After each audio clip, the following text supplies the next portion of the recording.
বিজয় ৫৪ বছর উদযাপনে বর্ণিল আলো সেজেছে তিলোত্তমা। ঢাকা সন্ধ্যার পর থেকেই লাল সবুজের আলোক ছটায় ঝলমলে আবহাওয়া ফুটে উঠেছে নগরীর বিভিন্ন এলাকায়, যা মুগ্ধতা ছড়াচ্ছে নগরবাসীর মাঝেও। রাজধানীর মানিক মিয়া এভিনিউ, আগারগাঁওয়ের সরকারি বেসরকারি স্থাপনাগুলো সাজানো হয়েছে লাল সবুজের আলোয়। আইসিটি টাওয়ার, নির্বাচন ভবন সহ লাল সবুজের আলোয় ছেয়ে গেছে চারপাশ। বিজয়ের গৌরবময় ক্ষণ উদযাপনে রাস্তায় নেমে আসেন নগরবাসী। নানা বয়সী মানুষ বন্ধু স্বজনদের নিয়ে উপভোগ করছেন আলোকসজ্জা। নগর জুড়ে আলোর বিকিরণে ফুটে উঠেছে গৌরবোজ্জ্বল অতীত আর দেশপ্রেমের অনুভূতি, যা স্মরণ করিয়ে দিচ্ছে লাখো প্রাণের রক্তে লেখা বিজয়ের কথা।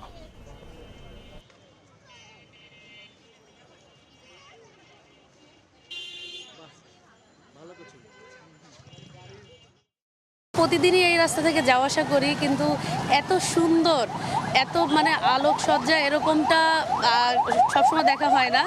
শুধু বিজয় দিবস আসলেই দেখা হয়। লাল সবুজ লাইটিং করা হয়েছে, খুবই সুন্দর দেখাচ্ছে, ভালো লাগছে নিজেদের কাছে। এই যে লাইটিংটা দেখছি, মনে হচ্ছে যে আমাদের কালকে যে একটা উৎসব, আনন্দের দিন, আমাদের যে বিজয় হয়েছিল, এই দিনটা আমাদের মনে করে দিচ্ছে। কাল 16 ডিসেম্বর, এই জন্য সব ভবনগুলো আলো দিয়ে সাজানো হয়েছে। আমার খুব ভালো লাগছে। আমরা ফ্যামিলি সহ সেলফি তুলতে এসেছি। এই ঢাকা শহর জুড়েই লাল সবুজের রঙে অনেক আলোকিত হয়ে উঠেছে, যেটা সাধারণত দেখা যায় না। এটি অনেক সুন্দর হয়েছে। বিজয়ের আলোকসজ্জার খবর জানাতে এই মুহূর্তে মানিক মিয়া এভিনিউ এলাকায় আছেন রিপোর্টার মনির হোসেন। আমরা সরাসরি যাচ্ছি তার কাছে। হিমেল বাতাস আর মৃদু শীতের সঙ্গে যুক্ত হয়েছে বিজয়ের উৎসব। ৫৪তম বিজয় দিবস উদযাপন উপলক্ষে বর্ণিল সাজে সেজেছে রাজধানী ঢাকা। এবং সেই সন্ধ্যা থেকে আমরা রাজধানীর বিভিন্ন এলাকা ঘুরেছি, সেখানে দেখেছি যেই রঙিন সাজে সেজেছে ঢাকা।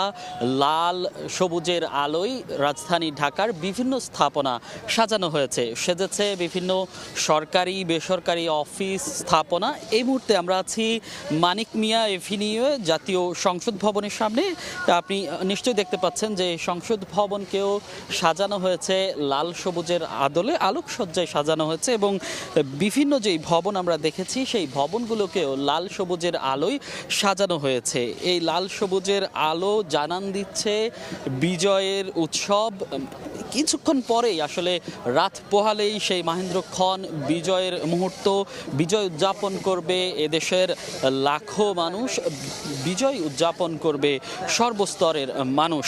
এখানে আসলে আমরা দেখেছি যে এই আলোকসজ্জায় সাজানো হয়েছে রাজধানী ঢাকা। সেই আলোকসজ্জা দেখতে রাস্তায় বেরিয়ে পড়েছেন সাধারণ মানুষ, এবং উদযাপনের যে আমেজ, সেই আমেজ কিন্তু লেগেছে। এবং এখানে সব বয়সী মানুষ, যুবক যেমন আছে, বৃদ্ধ আছে, সেই সঙ্গে আমরা শিশুদেরকেও দেখেছি, তারাও এসেছে এই বিজয় উদযাপন করতে। এবং আমরা বেশ কিছু মানুষ আমাদের সাথে কথা বলেছেন এবং আমরা তাদের সাথে কথা বলেছি, তারা আমাদেরকে যেটি জানিয়েছে যে এই যে একটি বর্ণিল সাজ, এই বর্ণিল সাজের মধ্য দিয়ে আসলে যে বাঙালির ইতিহাস, ঐতিহ্য এবং গৌরবময় বিজয়ের যে গল্পকথা, সেই গল্পের জানান দিচ্ছে।